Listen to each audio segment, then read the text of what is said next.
Good evening जी, good evening जी। Lecture number 4 क्या सीख रहे थे लास्ट क्लास के अंदर? होमवर्क से पहले डिस्कस करेंगे क्या सीख रहे थे लास्ट क्लास के अंदर।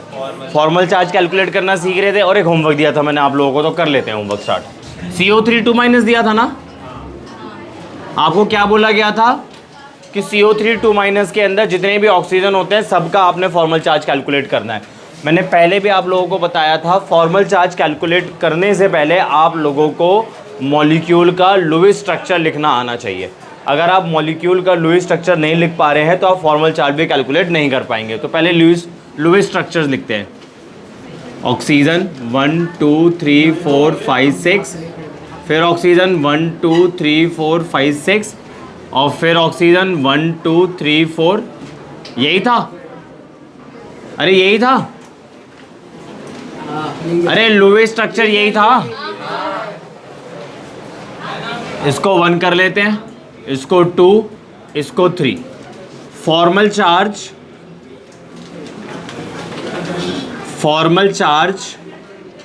Of O1।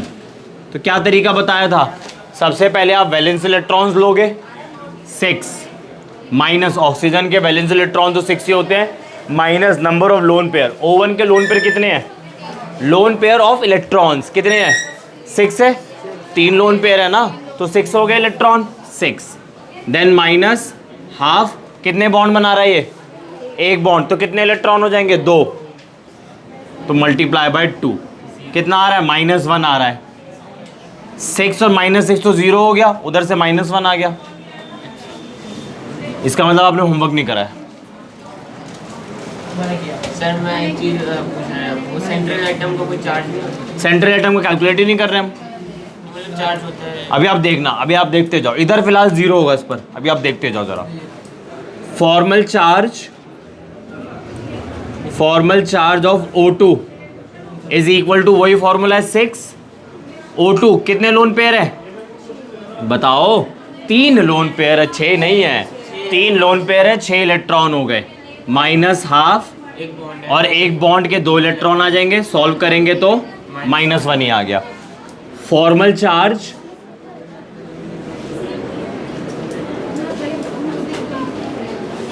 Charge of O3 6 minus O3 का ये रहा। कितने लोन पेयर है? 2 लोन पेयर है, इलेक्ट्रॉन्स कितने हो जाएंगे? 4 हो जाएंगे। तो 6 - 4 माइनस हाफ, कितने बॉन्ड बना रहा है? 2, तो इलेक्ट्रॉन्स कितने? 4 हो जाएंगे। 6 - 4 -2 कितना आ गया? 0।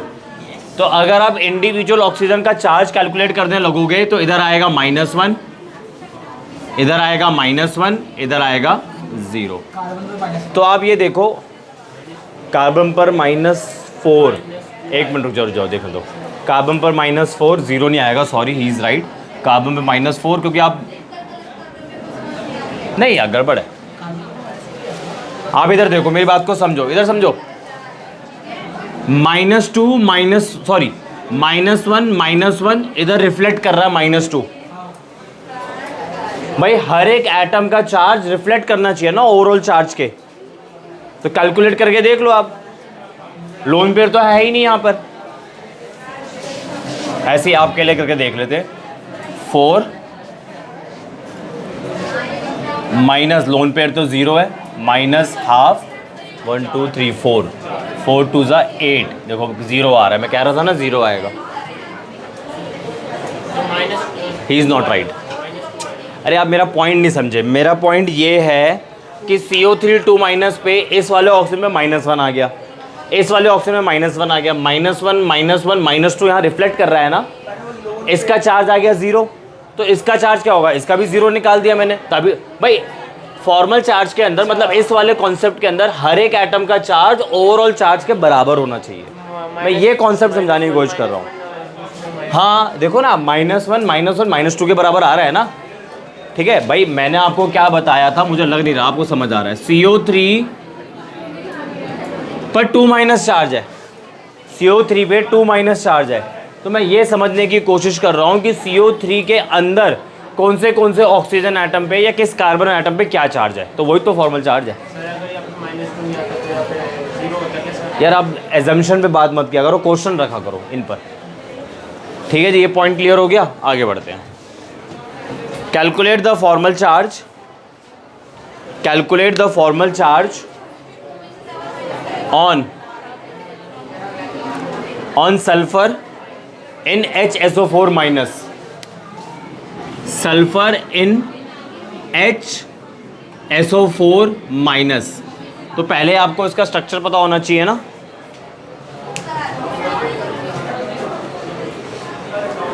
पहले इसका स्ट्रक्चर पता होना चाहिए, जब तक इसका स्ट्रक्चर नहीं पता होगा आप नहीं कर पाओगे।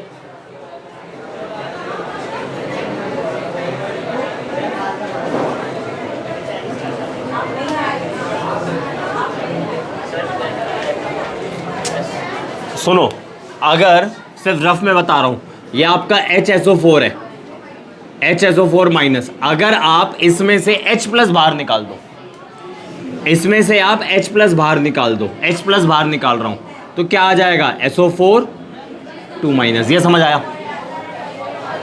आप जब इसमें से एक प्लस बाहर निकालोगे तो उधर माइनस अपीयर होगा ना। HSO4 पे ऑलरेडी एक माइनस था, आपने एक H प्लस बाहर निकाल दिया तो यहाँ पे एक माइनस अपीयर हो जाएगा ना। आप H प्लस वापस ऐड कर दो इसमें तो ये वापस आ जाएगा। आया चार्ज का कॉन्सेप्ट समझ में? क्या इसका स्ट्रक्चर आपने नहीं बनाया था पिछली क्लास के अंदर SO4 2 माइनस का? तो वही उसको यूज़ करो आप। अब इधर देखो क्या चीज़, टोटल वैलेंस इलेक्ट्रॉन तो नहीं आएगा चाहे नहीं, मैं आपको ना बड़ा इजी वे बता रहा हूँ। देखो आप लोगों ने ये बनाया था, आप लोगों ने ये नहीं बनाया था, है ना। तो मैंने क्या करा, इसके और इसके बीच में एक रिलेशन बना डाला आपके लिए, ताकि आप इसका इजीली बना लो। इसका बनाते हैं पहले। सल्फर ऑक्सीजन 1 2 3 4 5 6, ऐसा ही था ना कुछ।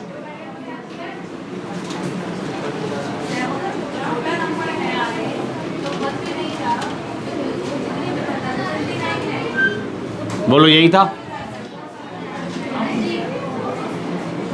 नहीं सॉरी, यही था ना। SO4 2 माइनस का यही तो, सॉरी ये नहीं था, सॉरी गलत बना दिया मैंने, गलत बना दिया।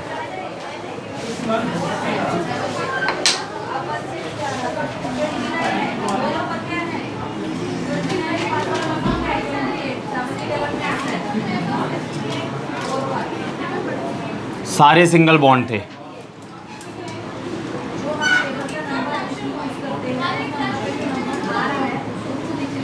है ना, सारे सिंगल बॉन्ड थे, याद आ गया, सॉरी। और यहाँ पे 2 माइनस था, है ना। यही था ना सल्फेट, मैच कर लो अपनी कॉपी से, यही निकला था ना। अब यहाँ पे एक हाइड्रोजन भी तो है, एक हाइड्रोजन यहाँ जोड़, कहीं पे भी जोड़ दो, मतलब ये लो। अब निकालो जरा सल्फर का।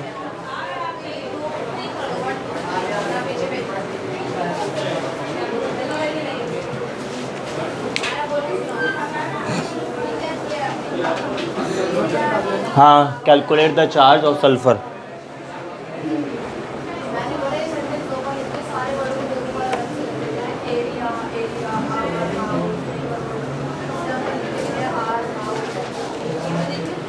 यहाँ माइनस आएगा, कितना आ रहा है? 2 आ रहा है, देखते हैं जरा कितना आ रहा है आप लोगों का। क्या -2 आ रहा है, +2 आ रहा है? +2, +2 -2 बताना ज़रूरी होता है, +2 -2 बताना ज़रूरी होता है। फॉर्मल चार्ज ऑफ सल्फर, पहले मैं सल्फर के वैलेंस इलेक्ट्रॉन लूंगा 6 minus lone pair of electron. Sulphur के पास कोई लोन पेयर ऑफ इलेक्ट्रॉन है ही नहीं, तो ये तो 0 आ गया। फिर -½ फिर number of bond pair count कर लो, 1 2 3 4, 4 2 8 इलेक्ट्रॉन। ठीक है, सॉल्व करेंगे भाई। आप कह रहे हैं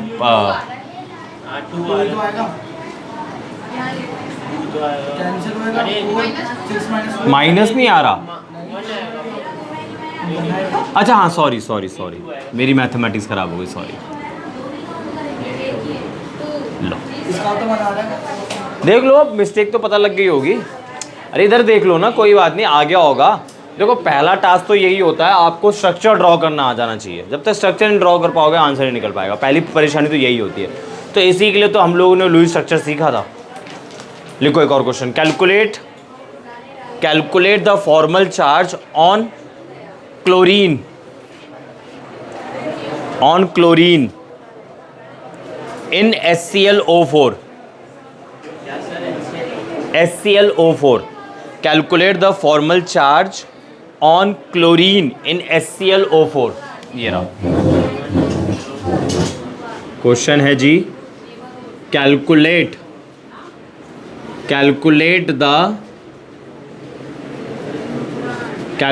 the formal charge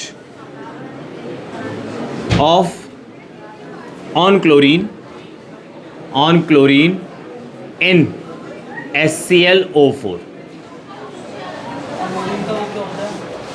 chlorine valence electron जानने तो साथ लिखोगे आप लोग. अब आप इसके पहले लुईस स्ट्रक्चर ड्रॉ करो, तभी तो आगे बढ़ोगे आप. क्यों करना है H को अलग? वो मैंने आपको रेफरेंस दिया था कि आपने इसका ड्रॉ कर रखा है. पहले मैंने इसका ड्रॉ करा था, उसके बाद हाइड्रोजन जोड़ दिया था. रेफरेंस दिया था मैं. इसका कोई थोड़ी नहीं तो करवाया ही नहीं है मैंने. करो उसको अब. सबसे पहले तो लुईस डॉट स्ट्रक्चर बनाओ अब इसका. हाइड्रोजन के वैलेंस इलेक्ट्रॉन 1 क्लोरीन के साथ हो गए. ऑक्सीजन कितने हो गए? करो. सेंटर में क्लोरीन आएगा. देखो स्केलेटन में लिख देता हूँ आपके लिए. सेंटर में क्लोरीन आएगा, इधर ऑक्सीजन, इधर ऑक्सीजन, इधर ऑक्सीजन, इधर ऑक्सीजन, एक हाइड्रोजन आएगा.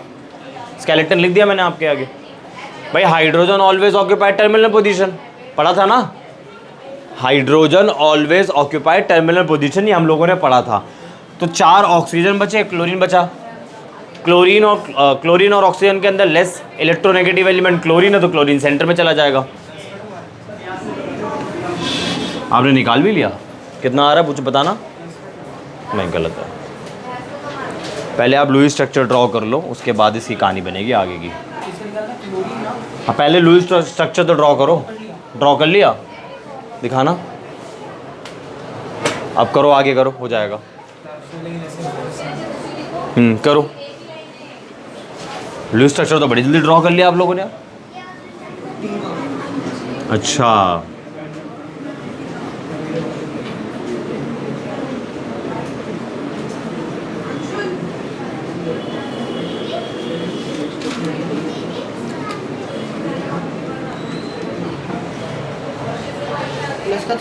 प्लस का 3 ही आएगा. प्लस का 3 ही आएगा.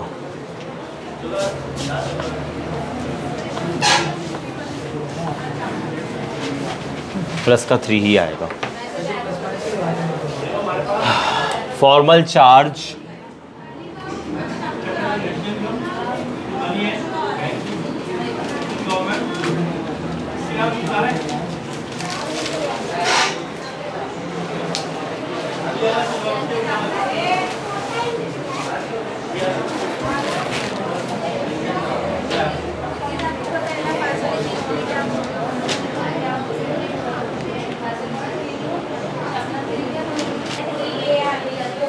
Formal charge of chlorine. Loan पे नजर आ रहे हैं क्लोरीन पे कोई आप लोगों को? वैलेंस इलेक्ट्रॉन कितने होते हैं? 7. No lone pair -½ bond pair कितने हैं? 4. 4 2 ज़ा 8. सॉल्व करेंगे, इधर आ जाएगा आपका 4 + 3. क्लोरीन पे फॉर्मल चार्ज आएगा +3. आया समझ में? तो देखो जी, मैं फिर से बता देता हूँ. फॉर्मल चार्ज के अंदर बेसिकली मॉलिक्यूल के अंदर या आयन में जो भी एटम्स प्रेजेंट होते हैं, हर एक एटम्स का आप इंडिविजुअल चार्ज कैलकुलेट करते हो. अब फॉर्मल चार्ज कैलकुलेट करने का सिग्निफिकेंस क्या है? देखो सिंपल सी बात है, सुनना मेरी बात को समझना. एक जनरल रूल बता रहा हूँ मैं आपको. जितना ज़्यादा पॉजिटिव साइन होगा या जितना ज़्यादा नेगेटिव साइन होगा किसी स्पीशीज़ पे, वो स्पीशीज़ उतनी ही अनस्टेबल हो जाएगी. किसी स्पीशीज़ पे जितना ज़्यादा पॉजिटिव साइन होगा, जितना ज़्यादा नेगेटिव साइन होगा, वो स्पीशीज़ उतनी ही अनस्टेबल हो जाएगी. कभी आपने नेचर में केटाइन देखा है? Free cation. केटाइन भी हो, फ्री भी हो. मतलब किसी के साथ बॉन्ड ना बना रहा हो, फ्री पड़ाओ. मतलब आपको नेचर में Na+ नहीं मिलेगा, खाली Na+ नहीं मिलेगा आपको नेचर के अंदर. बेशक NaCl मिल जाए, Na2SO4 मिल जाए, एटसेट्रा, और भी जितने सॉल्ट्स पॉसिबल है वो सब मिल जाए, बट आपको खाली Na+ नहीं मिलेगा. क्योंकि कैटायन और जो अनायंस होते हैं वो हाईली रिएक्टिव स्पीशीज़ होती है. अब मैं आपको बोल रहा हूँ कि किसी स्पीशीज़ में जितना ज़्यादा पॉजिटिव चार्ज आ जाएगा या जितना ज़्यादा नेगेटिव चार्ज आ जाएगा, वो उतना ही तो अनस्टेबल हो जाएगा. अनस्टेबल का मतलब उतना ही रिएक्टिव. अनस्टेबल का मतलब उतना ही रिएक्टिव.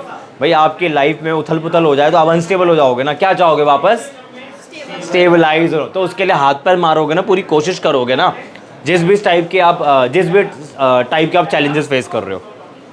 ठीक है जी। तो ध्यान रखना, मॉलिक्यूल या किसी भी, जनरली बोल देता हूँ, किसी स्पीशीज़ पे जितना ज़्यादा पॉजिटिव साइन होगा या जितना ज़्यादा नेगेटिव साइन होगा उतना ही वो क्या हो जाएगा, अनस्टेबल हो जाएगा।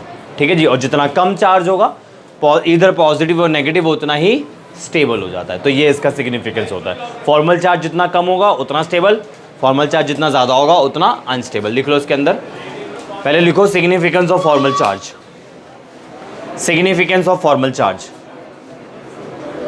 सबसे पहले स्टॉप और फ्लो, स्टॉप और फ्लो लिखो, it helps to select the most stable, it helps to select the most stable structure, it helps to select the most stable structure, that is the one with the least energy, that is the one with the least energy. It helps to select the most stable structure, that is the one with the least energy, out of the different possible Lewis structures. It helps to select the most stable structure, that is the one with the least energy, that is the one with the least energy out of the different possible Lewis structures, out of the different possible Lewis structures, full stop करके, the most stable is the one, the most stable is the one, the most stable is the one which has the smallest formal charges on the atoms. The most stable is the one which has the smallest formal charges on the atoms. The most stable is the one which has the smallest formal charges on the atom. सही है ना? आपको एक general सा point मैंने ये बताया है, एटम पे जितना कम फॉर्मल चार्ज होगा वो स्पीशीज उतनी ही स्टेबल हो जाएगी। ठीक है जी। आपको जब बुखार होता है तो आपका बॉडी टेम्परेचर राइज कर जाता है या डिक्रीज़ कर जाता है? फीवर के केस में तो राइज हो जाता है। तो आपके बॉडी का टेम्परेचर राइज कर गया, अब आप स्टेबल फील कर रहे हो, अनस्टेबल फील कर रहे हो? भाई ये पहला बंदा है जो मुझे लाइफ में मिला है जो कह रहा है फीवर होने के बाद मैं स्टेबल फील करता हूँ। पहले स्टेबल बोला था। देखो सिंपल सा लॉजिक है, अगर आपका बॉडी टेम्परेचर राइज करेगा, 104 डिग्री का बुखार लगा दे आप लोगों को, तो आपको अच्छा नहीं लगेगा। आपके बॉडी का टेम्परेचर राइज कर गया और अब अनस्टेबल हो, और अभी आपका बॉडी टेम्परेचर नॉर्मल है, आप स्टेबल हो। तो जर्नल सा पॉइंट मैं ये बताना चाह रहा हूँ कि जो भी मॉलिक्यूल आपका स्टेबल होगा, जो भी स्पीशीज़ आपकी स्टेबल होगी, उसकी एनर्जी क्या होगी? लो होगी। और एनर्जी कब लो होगी? जब उस पर कम से कम चार्ज हो, कम से कम फॉर्मल चार्ज हो। ठीक है जी, आगे बढ़ते हैं। Next heading is limitation of the octet rule.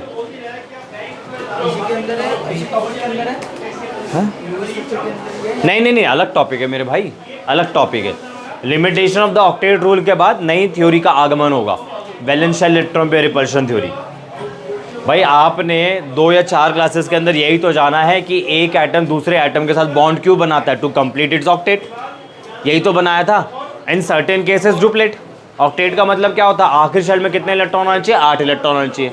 यही तो जाना है ना। अब लिमिटेशन इसके अंदर क्या है कि हम लोगों ने सीखा एक एटम किसी दूसरे एटम से जब भी बॉन्ड बनाता है तो वो स्टेबलाइज होना चाहता है, और स्टेबलाइज होने का मतलब है वो अपना ऑक्टेट कंप्लीट करता है। तो हाइड्रोजन के केस में तो ऑक्टेट नहीं कंप्लीट हो रहा, हाइड्रोजन के केस में डुप्लेट कंप्लीट हो रहा है, तो ऑक्टेट वाली बात तो गलत हो गई है ना। लिखो पहला लिमिटेशन लिखो, formation of compounds involving hydrogen. Formation of compounds involving hydrogen. Formation of compounds involving hydrogen. इसमें आप लिख लो, as hydrogen atom has only one shell,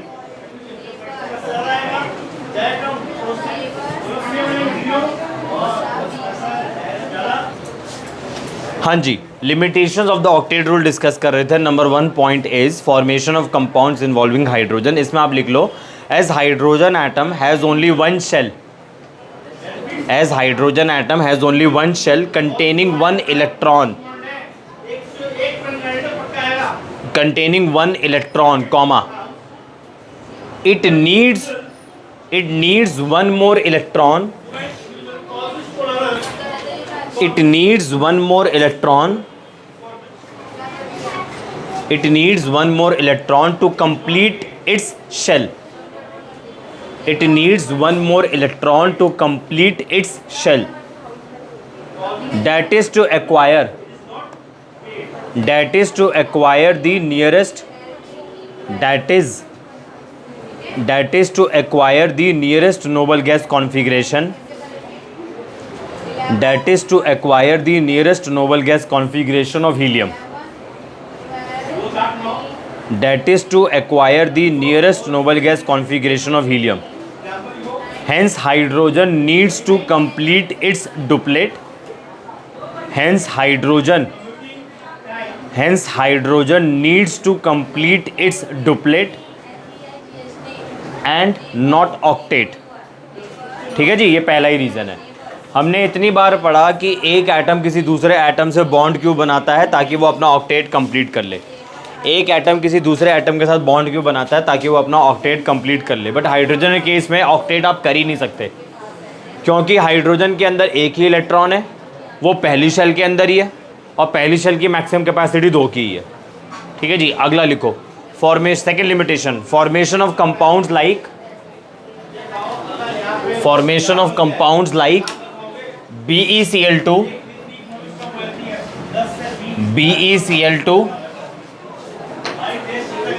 BF3, AlCl3,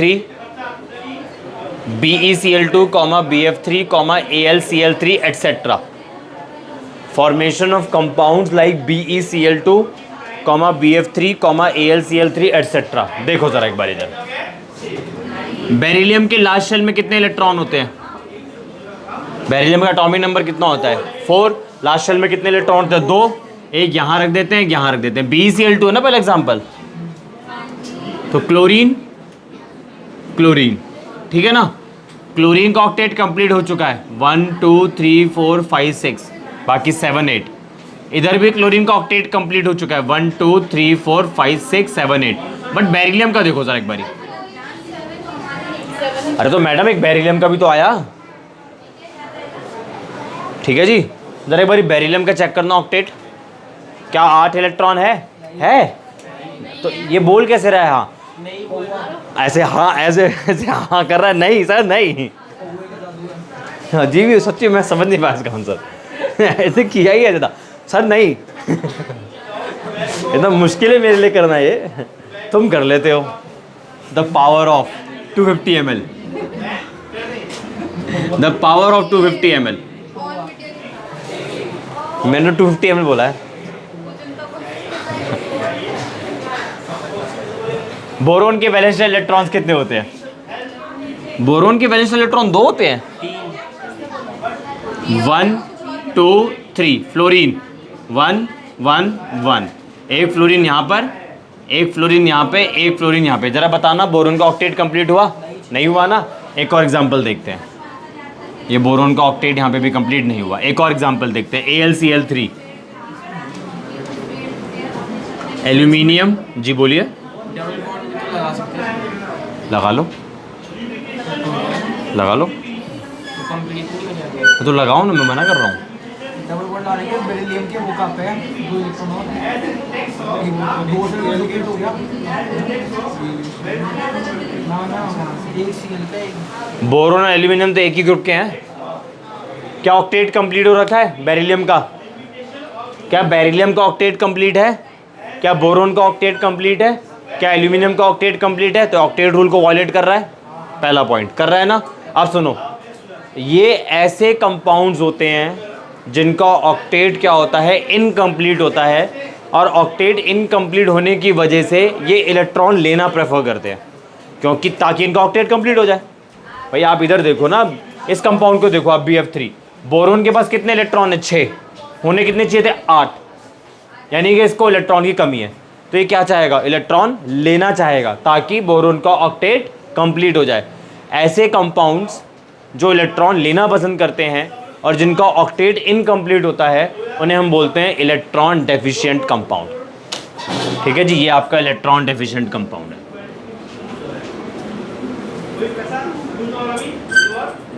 ठीक है जी, उतारो इलेक्ट्रॉन डेफिशिएंट कंपाउंड।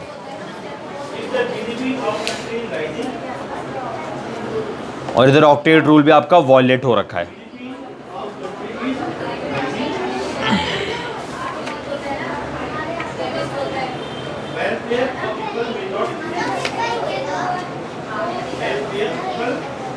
ठीक है जी, 3 एग्जाम्पल लिए, इसका थर्ड लिखो।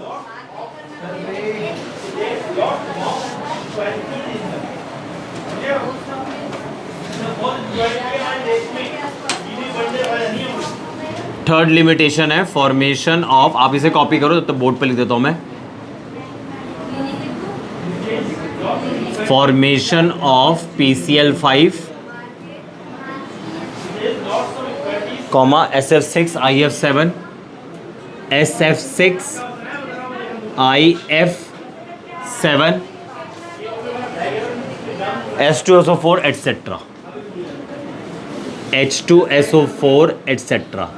ज़रा एक बारी PCl5 का लुईस डॉट स्ट्रक्चर ड्रॉ करना। ये तो डन कर लिया ना आपने, दोबारा सुन लो। ऐसे कंपाउंड जिनका ऑक्टेट रूल वॉयलेट हो रहा होता है। वॉयलेट किस सेंस में हो रहा होता है? ऑक्टेट के अंदर 8 से कम इलेक्ट्रॉन होते हैं, मतलब ये ऑक्टेट अपना कंप्लीट नहीं करना, 8 कंप्लीट नहीं कर रहा, 8 से कम इलेक्ट्रॉन है, तो ये क्या चाहेगा? इलेक्ट्रॉन लेना चाहेगा। ऐसे कंपाउंड्स को आप लोग बोलोगे इलेक्ट्रॉन डेफिशिएंट कंपाउंड।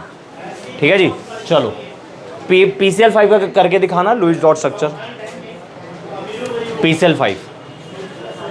PCl5 करो, IF7 करो। भाई मैंने ऑर्बिटल डायग्राम कब बोला बनाने के लिए? आपको लुईस स्ट्रक्चर ड्रॉ करना है, लुईस स्ट्रक्चर। ठीक है जी, लुईस स्ट्रक्चर ड्रॉ करना है।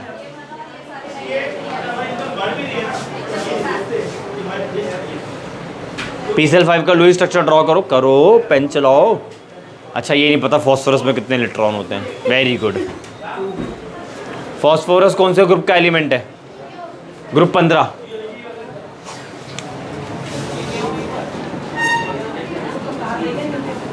ग्रुप 15 न्यूजीलैंड, पाकिस्तान, ऑस्ट्रेलिया सब बिक गए। Nitrogen, phosphorus, arsenic, antimony, bismuth, New Zealand, Pakistan, Australia सब बिक गए। It is just a mnemonics. किसी के सेंटिमेंट्स को हर्ट नहीं किया जा रहा। ठीक है ना? सर अगर कोई पाकिस्तान से वीडियो देख रहा होगा तो वो पूरी वो केमिकल बॉन्डिंग सीख जाएगा। PCl5 phosphorus 1 2 3 4 5, chlorine chlorine chlorine chlorine chlorine. ठीक है जी, बताओ कितने इलेक्ट्रॉन फॉस्फोरस के? फॉस्फोरस के लास्ट शेल में, आई मीन फॉस्फोरस का ऑक्टेट रूल चेक करो एक बारी। कितने इलेक्ट्रॉन है? 8 से ज़्यादा है, 8 से ज़्यादा है। एक बारी IF7 करना, SF6 भी करो, SF6 करो और IF7 करो, SF6 करो, IF7 करो, बताओ क्या आ रहा है?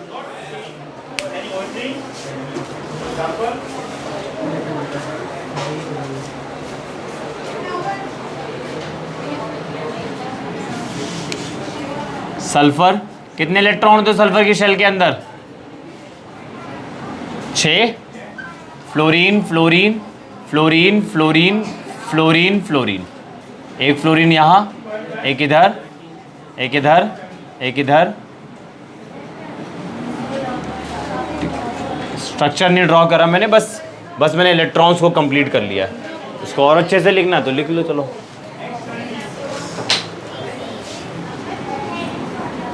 Fluorine fluorine fluorine fluorine fluorine fluorine. जरा चेक करना। सर मेरे को एक चीज़ पूछनी कितने इलेक्ट्रॉन है? 12 है ना, 8 से ज़्यादा हो गए। IF7 करना एक बारी, IF7 करो जरा एक बारी।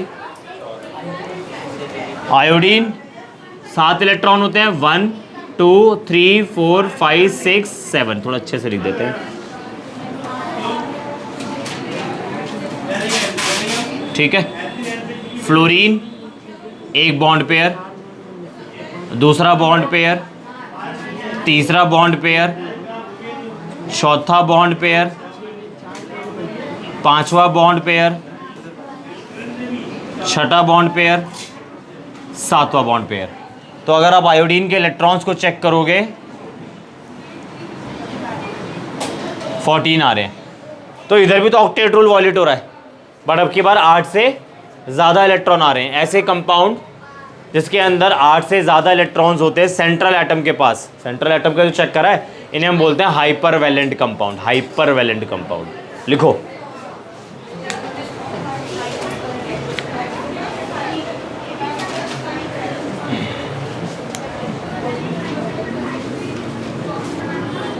these compounds,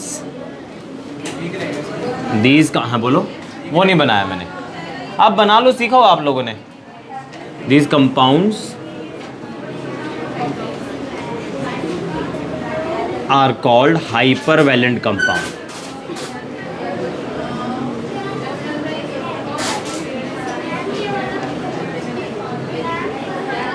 जब आप इसको न्यू थ्योरी से ड्रॉ करोगे ना तो अलग आता है इसका स्ट्रक्चर, ये देखना आप अभी आगे जाकर। भाई ये क्या कर रहे हैं आप? जैसे आपको बोला ना वैसे ड्रॉ करें, आगे बढ़े, ठीक है। अभी तक हमने क्या देख लिया? हाइड्रोजन के अंदर डुप्लेट आ रहा है, ऑक्टेट रूल वॉयलेट हो रहा है। हाँ बोलो, हाँ उस सेंस से बोलना चाहते हो तो कह सकते हैं। हाँ जी, मैं कुछ कह रहा था। हाँ, पहला पॉइंट आप लोगों ने पढ़ा हाइड्रोजन वाला, जिसके अंदर ऑक्टेट रूल नहीं डुप्लेट रूल हम फॉलो कर रहे थे। दूसरा हमने देख लिया इलेक्ट्रॉन डेफिशिएंट कंपाउंड, जिसके अंदर 8 से कम इलेक्ट्रॉन थे सेंट्रल एटम के पास। और तीसरा हमने देखा है हाइपरवैलेंट कंपाउंड, उधर हाइपरवैलेंट बोला था मैंने। तीसरा हमने देखा है हाइपरवैलेंट कंपाउंड, जिसके अंदर सेंट्रल एटम के पास 8 से ज़्यादा इलेक्ट्रॉन है, ठीक है। अगली लिमिटेशन लिखो, formation of compounds of noble gases. Formation of compounds of noble gases.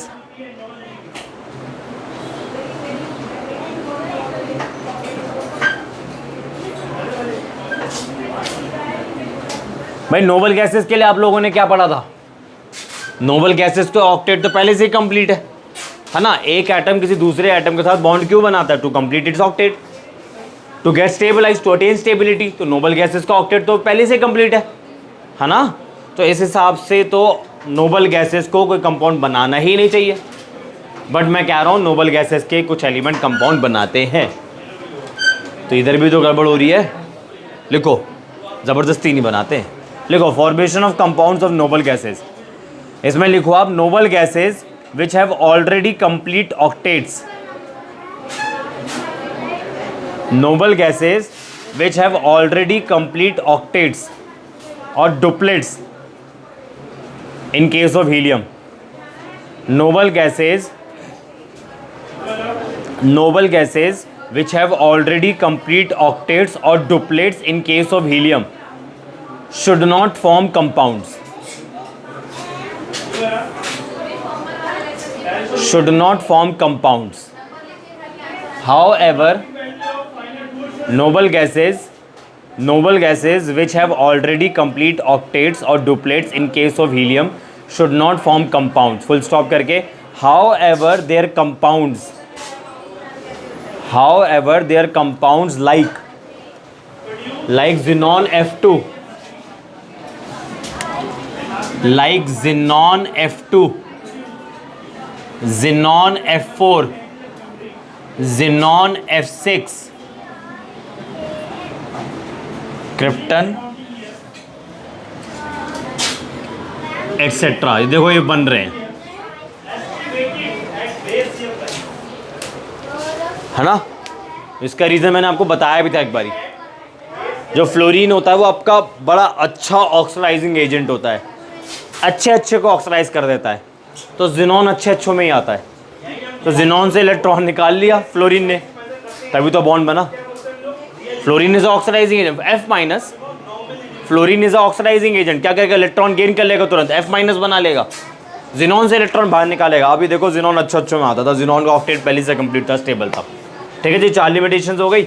आगे बढ़ते हैं, 5वीं लिमिटेशन लिखो, ये कंपाउंड्स के नाम लिख लेना, xenon F2, xenon F4, xenon F6, KrF2। अगली लिमिटेशन लिखो,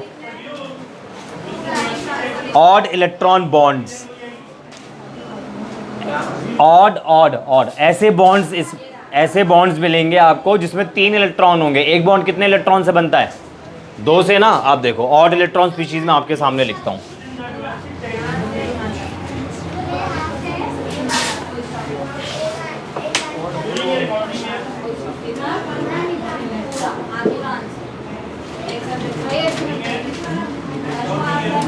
लिखो ऑड इलेक्ट्रॉन बॉन्ड्स और फॉरवर्ड स्लैश करके odd electron molecules. Odd electron bonds forward slash करके odd electron molecules.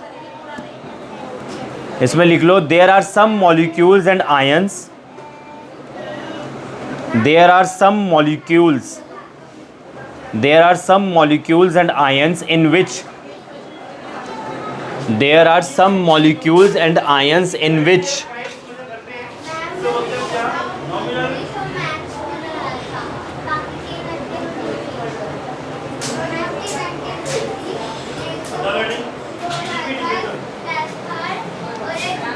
there are some molecules and ions in which the bonded atoms contain odd number of electrons. There are some molecules and ions in which the bonded atoms contain odd number of electrons between them. There are some molecules and ions in which the bonded atoms contain odd number of electrons between them. Full stop करके, the bonds thus present are called odd electron bonds. The bonds thus present are called odd electron bonds. The bonds thus present are called odd electron bonds, and the molecules are called odd electron molecules. And the molecules are called odd electron molecules. Example लिख लो, एक सामने जो लिखा हुआ है।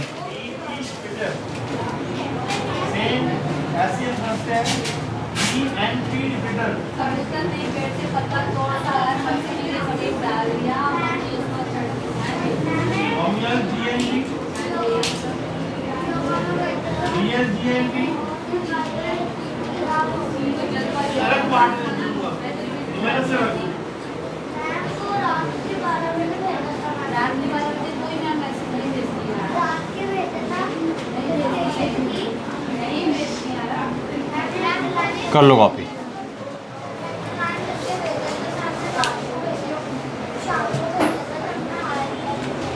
नजर आ रहा होगा, और नाइट्रोजन डाइऑक्साइड, ऊपर है nitric oxide. Nitrogen dioxide 2 oxygen है, वो डी लग रहा है, नाइट्रोजन में डी लग रहा है। वो चिपक गया इसलिए।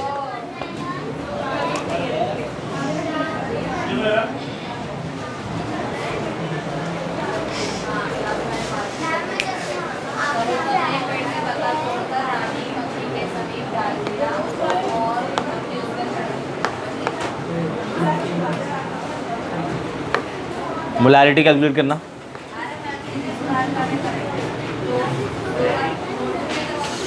मुझे मोलैरिटी कैलकुलेट करके बता देना, होमवर्क है आपका। और क्या, 250 ml की, 250 ml ब्राउन सा कलर, रेडिश ब्राउन कलर, ठीक है। उसमें इंग्रेडिएंट सारे लिखे होंगे बैक साइड पे, वहाँ से लिख के आप मोलैरिटी कैलकुलेट करके लाओगे, होमवर्क है आपका।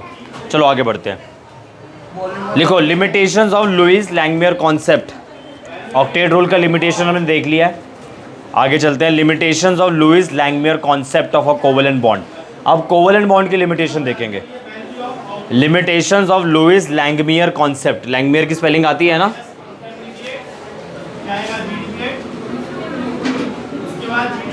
Lewis Langmuir, limitation of Lewis Langmuir concept of covalent bond.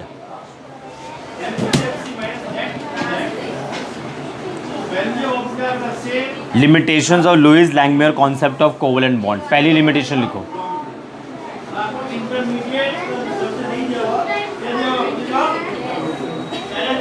लिखो, इट कुड नॉट एक्सप्लेन, पहली limitation, it could not explain how the atoms are held together.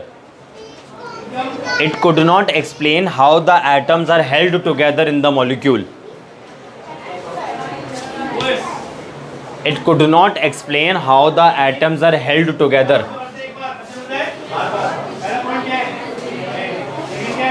It could not explain how the atoms are held together in the molecules like H2Cl2 etc. Like H2Cl2 etc. in which there are no ions. नहीं, comma, अलग अलग molecule है। H2 अलग है, Cl2 अलग है। H2, Cl2 etc. in which there are no ions. In which there are no ions. And hence there are no electrostatic forces of attraction. And hence there are no electrostatic forces of attraction. It could not explain how the atoms are held together in the molecules like H2Cl2 etc. in which there are no ions and hence there are no electrostatic forces of attraction. That is, it could not explain the formation of.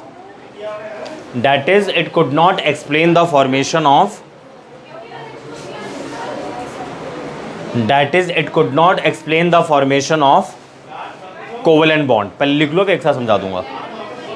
It could not explain how the atoms are held together in the molecules like H2Cl2 etc.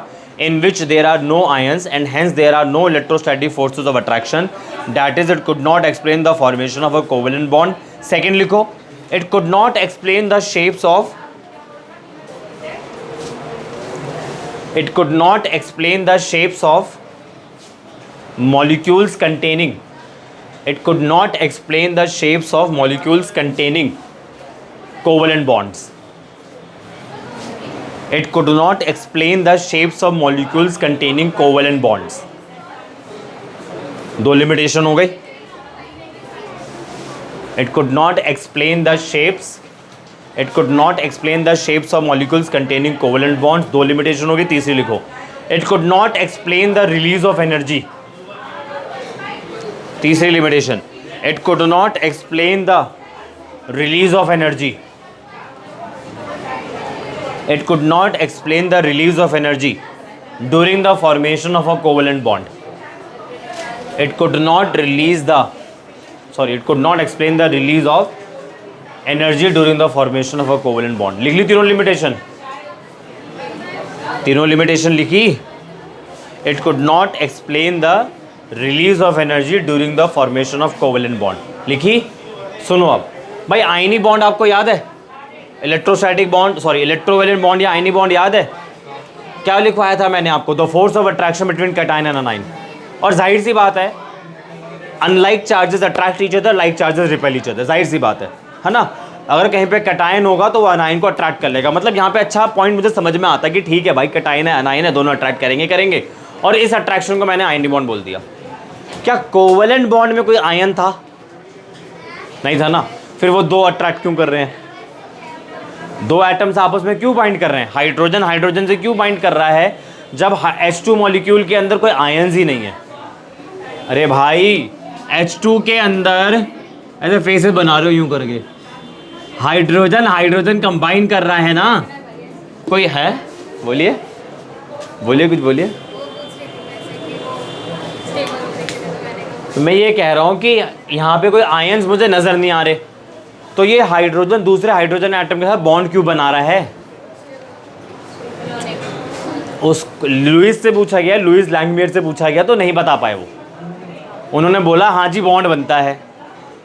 क्यों जी, ions तो है नहीं यहाँ पे, क्यों attract कर रहे हैं दोनों एटम एक दूसरे को, तो नहीं बता पाए। ये पहली लिमिटेशन है। दूसरी लिमिटेशन क्या है कि जितने, ध्यान रखना अभी के लिए सिखा रहा हूँ, एंट्रेंस में बाकी सीखने को मिलेगा क्योंकि सिलेबस ही आपका इस तरीके से डिज़ाइन हो रखा है कि 12th में सॉलिड स्टेट है ही नहीं। आयनिक कंपाउंड्स की क्रिस्टल लैटिस होती है, कोवेलेंट कंपाउंड्स की शेप होती है, मॉलिक्यूल्स की शेप होती है। मतलब आयनिक कंपाउंड्स के अंदर आयंस एक 3 डायमेंशनल पैटर्न के अकॉर्डिंग अरेंज्ड होते हैं, जो दिखाया था मैंने उस दिन।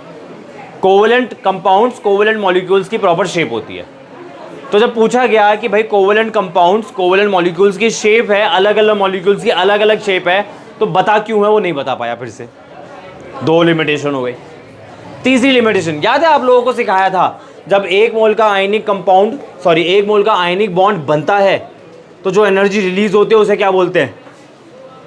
1 मोल का आयनिक बॉन्ड जब बनता है तो जो एनर्जी रिलीज होती है उसे क्या बोलते हैं? Lattice enthalpy. या आप ये भी बोल सकते हो 1 मोल के आयनिक बॉन्ड को ब्रेक करने के लिए जो एनर्जी हम सप्लाई करते हैं वो भी लैटिस एंथैल्पी होती है।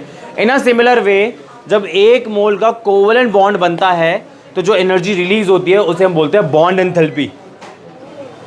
या आप ये भी बोल सकते हो कि 1 मोल के कोवेलेंट बॉन्ड को ब्रेक करने के लिए आप जो भी एनर्जी सप्लाई करोगे वो भी bond enthalpy. Law of conservation of energy का तो ध्यान रखना है ना हमें। तो पूछा गया ना कि जब बॉन्ड बन रहा है तो एनर्जी रिलीज क्यों हो रही है, बता, तो फिर से नहीं बता पाया। तो ये 3 लिमिटेशंस है मैं जो आपको लिखवाई है, जो Lewis Langmuir concept of covalent bond explain नहीं कर पाया। ठीक है जी, तो आज के लिए इतना ही है। जो नया टॉपिक स्टार्ट होने वाला है वो valence shell electron pair repulsion theory है और बहुत इंटरेस्टिंग टॉपिक है, स्किप मत करना क्लास, आपको अच्छी लगेगी क्लास अगली वाली। ठीक है, आज के लिए इतना ही है। And for more chemistry related video subscribe my channel and share also. Thank you.